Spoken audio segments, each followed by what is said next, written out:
नमस्कार दोस्तों, मैं अनुराग ओझा। मैं मौजूद हूं अभी प्रयागराज में। जिस प्रकार से परीक्षा लगातार साहब लीक हो रही है, लेकिन वर्तमान सरकार की साहब बोलती बंद है।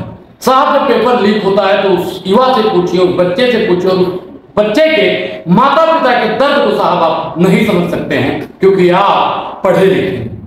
साहब आप सोचिएगा जरूर और आप कमेंट में जरूर बताइएगा कि जब परीक्षा लीक हो जाती है तो छात्र के पास तो सिर्फ एक ही चारा बचता है और वो आप भली भांति जानते हैं। लेकिन वर्तमान सरकार जो चुप्पी साध के बैठ गई है, लेकिन साहब विपक्ष चुप्पी मार के नहीं बैठा है। वो लगातार सत्ता पक्ष से सवाल पूछ रहा है, युवाओं के भविष्य की बात कर रहा है। लेकिन जो हमारे शिक्षा मंत्री धर्मेंद्र प्रधान जी हैं, ना वो इस्तीफा दे रहे हैं, ना वो मुंह खोल रहे हैं।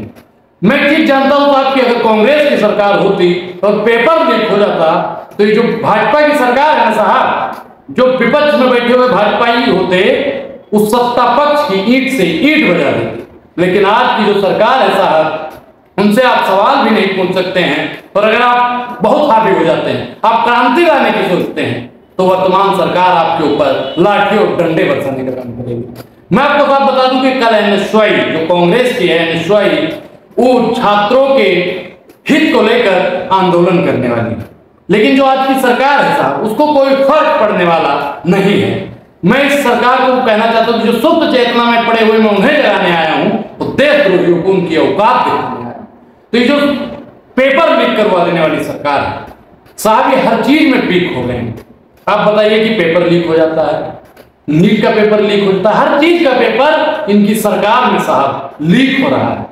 लेकिन साहब को तो मतलब ही नहीं है कोई। साहब को मतलब है तो वो मौन रूपी साहब बैठे हैं और परीक्षा पे चर्चा इनसे साहब करवा लीजिए, मन की बात करवा लीजिए, अडानी जी की बात करवा लीजिए, धन की बात करवा लीजिए, बड़े बड़े जुमले तो इनसे करवा लीजिए, लेकिन पेपर लीक पर इनसे एक शब्द नहीं निकलता है। ये एक कमजोर तानाशाह प्रधानमंत्री की निशानी है। मैं प्रधानमंत्री नरेंद्र मोदी जी को तब मानता कि प्रधानमंत्री नरेंद्र मोदी जी युवाओं के हित की बात करते हैं जब वो पेपर लीक पर चुप्पी तोड़ते और कहते कि मैं युवाओं के साथ में खड़ा हूं, पेपर लीक हुआ है, मैं इसकी घोर निंदा करता हूं और बच्चों का उत्साह बढ़ाने का काम करते। लेकिन नहीं नहीं नहीं, वो नहीं चाहते हैं। धर्मेंद्र प्रधान जी का साथ देखिए, क्यों भी चुप्पी मार के बैठे हैं। साहब अगर आप पेपर लीक से मुक्ति नहीं दिला सकते हैं तो आप अपनी कुर्सी से मुक्ति ले लीजिए, क्योंकि साहब आप जैसे शिक्षा मंत्री की और आप जैसे प्रधानमंत्री की अब इस देश में आवश्यकता नहीं है। आप बताइए, सालों साल बच्चा तैयारी करता है और आप भी जो वीडियो को देख रहे हैं इसमें कई छात्र भी होंगे और कई छात्रों के माता पिता भी होंगे।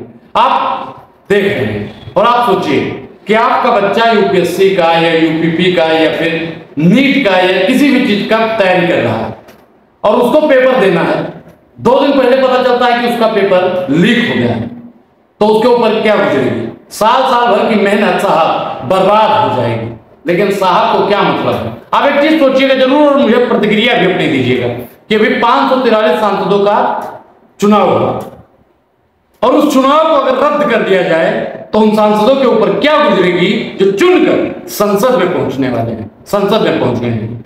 उनको साहब किसी चीज से कोई मतलब नहीं है। मैं कहता हूं अगर पेपर लीक से मुक्ति आप नहीं दिला सकते हैं तो आप भी अपने पद से इस्तीफा दीजिए। अगर आप युवाओं के हित की बात नहीं करते हैं तो आप किसी भी पार्टी के नेता होइए, किसी भी पार्टी के सांसद होइए, आप अपने पद से इस्तीफा दीजिए, क्योंकि आपको युवाओं ने वोट दिया है, आपको उन छात्रों के माता पिता ने भी वोट दिया है। हमने वोट इसलिए साथ दिया था कि आप पेपर लीक से हमको मुक्ति दिलाएंगे। हमने साहब आपको इसलिए वोट दिया था कि आप हमारे हक और अधिकार की बात करेंगे। हमने साहब आपको वोट इसलिए दिया था कि आप हमारे हित की बात करेंगे।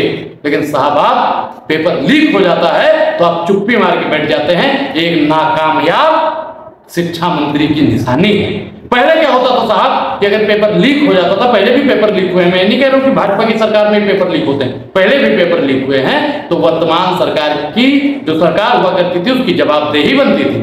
लेकिन आज की सरकार गूंगी, बहरी और अंधी हो चुकी है और गूंगी, बहरी, अंधी सरकार की जरूरत साहब हमको नहीं है। अगर आप एक चीज बताइए, प्रधानमंत्री जी से भी मेरा सवाल है, देश के शिक्षा मंत्री से भी मेरा सवाल है कि अगर आप मुक्ति नहीं दिला सकते हैं तो आप इस्तीफा दे दीजिए, सिंपल। अगर कोई दूसरा शिक्षा मंत्री बनेगा, प्रधानमंत्री बनेगा तो हम उससे सवाल पूछेंगे।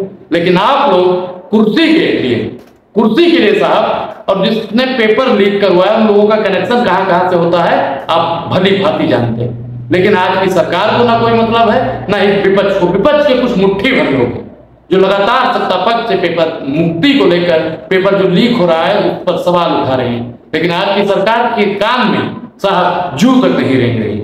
ये सरकार कब तक चुप बैठी रहेगी? कब तक युवाओं के भविष्य के साथ में खिलवाड़ होता रहेगा? कब तक युवाओं के भविष्य के साथ में साहब एक खिलवाड़ करते रहेंगे?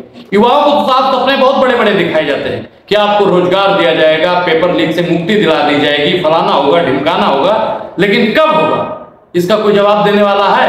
धर्मेंद्र प्रधान जी जवाब देंगे। धर्मेंद्र प्रधान जी, मेरा आपसे भी सवाल है कि अगर आपका लड़का किसी चीज की तैयारी कर रहा है, उसका पेपर लीक हो जाता है, तो आपके मन पर आहत नहीं होगा? गरीब का लड़का, किसान का लड़का, दलित का लड़का, पिछड़ा का लड़का, आदिवासी का लड़का, अल्पसंख्यक का लड़का, सवर्ण समाज का लड़का पेपर देता है और पेपर उसका लीक हो जाता है।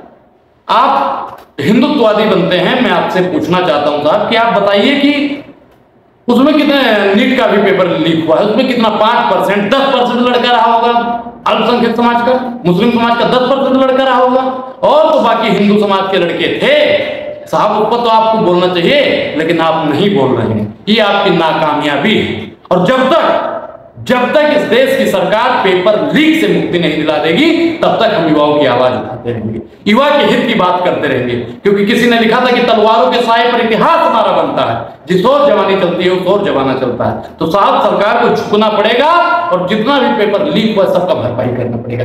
एक पेपर परीक्षा फॉर्म अगर भरा जाए, यूपीपी का जब लीक हुआ था, एक परीक्षा फॉर्म की कीमत कम से कम 400-500 रुपए होता है, और आप साहब लगातार पेपर लीक करवा रहे हैं। शर्म आनी चाहिए, शर्म आनी चाहिए, शर्म आनी चाहिए। तो पूरी बातचीत पर आपकी क्या प्रतिक्रिया? अपनी प्रतिक्रिया जरूर दें। अभी तक आपने मेरे चैनल को सब्सक्राइब नहीं किया है तो सब्सक्राइब करना भी बेहद जरूरी है। वीडियो को शेयर करते रहिए, हंसते रहिए, मुस्कुराते रहिए और देखते रहिए। सरकार से और सत्ता से सवाल पूछते रहना चाहिए। शुक्रिया।